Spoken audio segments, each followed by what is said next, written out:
नमस्ते माताओं और बहनों। भादो महीने के कृष्ण पक्ष की चतुर्थी को बहुला चतुर्थी व बहुला चौथ के नाम से जाना जाता है। इस दिन भगवान श्री गणेश के निमित्त व्रत किया जाता है।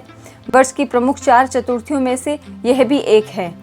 इस दिन व्रत रखकर माताएं अपने पुत्रों की रक्षा हेतु कामना करती है। बहुला चतुर्थी के दिन गेहूं व चावल से निर्मित वस्तुएं भोजन में ग्रहण करना वर्जित है। गाय तथा शेर की मिट्टी की प्रतिमा बनाकर पूजा करने का विधान प्रचलित है।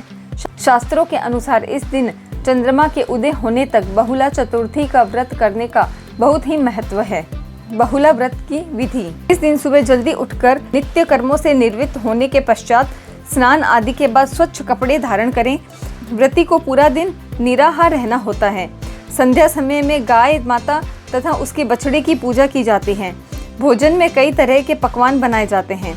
भारत के कुछ भागों में जौ और तथा सत्तू का भोग लगाया जाता है। भारत में इसी भोग लगे भोजन को स्त्रियां ग्रहण करती हैं। इस दिन गाय तथा सिंह की मिट्टी की मूर्ति का पूजन भी किया जाता है।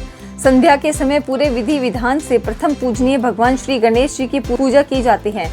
रात्रि में चंद्रमा के उदय होने पर उन्हें अर्घ्य दिया जाता है। कई स्थानों पर शंख में दूध, सुपारी, गंध तथा अक्षत से भगवान श्री गणेश और चतुर्थी तिथि को भी अर्घ्य दिया जाता है। इस प्रकार इस संकट चतुर्थी का पालन जो भी व्यक्ति करता है उसकी सभी मनोकामनाएं पूर्ण होती है। बहुला चतुर्थी की व्रत कथा। किसी ब्राह्मण के घर में बहुला नामक एक गाय थी। बहुला गाय का एक बछड़ा था। बहुला को संध्या समय में घर वापस आने में देर हो जाती थी तो उसका बछड़ा व्याकुल हो उठता। एक दिन बहुला घास चरते हुए अपने झुंड से बिछड़ गई और जंगल में काफी दूर निकल गई। जंगल में वह अपने घर लौटने का रास्ता खोज रही थी कि अचानक उसके सामने एक शेर आ गया। शेर ने बहुला पर झपटा मारा। तब बहुला उससे विनती करने लगी कि उसका छोटा सा बछड़ा सुबह से उसकी राह देख रहा है। वह भूखा है और दूध पीने की प्रतीक्षा कर रहा है। आप कृपा कर मुझे जाने दो, मैं उसे दूध पिलाकर वापस आ जाऊंगी।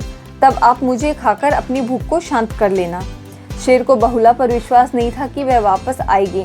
तब बहुला ने सत्य और धर्म की शपथ ली और सिंहराज को विश्वास दिलाया कि वह वापस जरूर आएगी। शेर ने बहुला को उसके बछड़े के पास जाने दिया।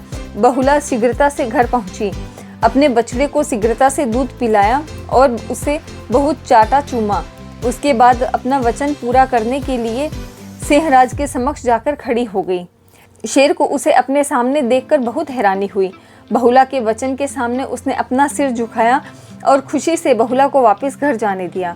बहुला कुशलता से घर लौट आई और प्रसन्नता से अपने बछड़े के साथ रहने लगी। तभी से बहुला चौथ का यह व्रत रखने की परंपरा चली आ रही है। बोलिए श्री गणेश भगवान की जय। बोलो बहुला चौथ माता की जय।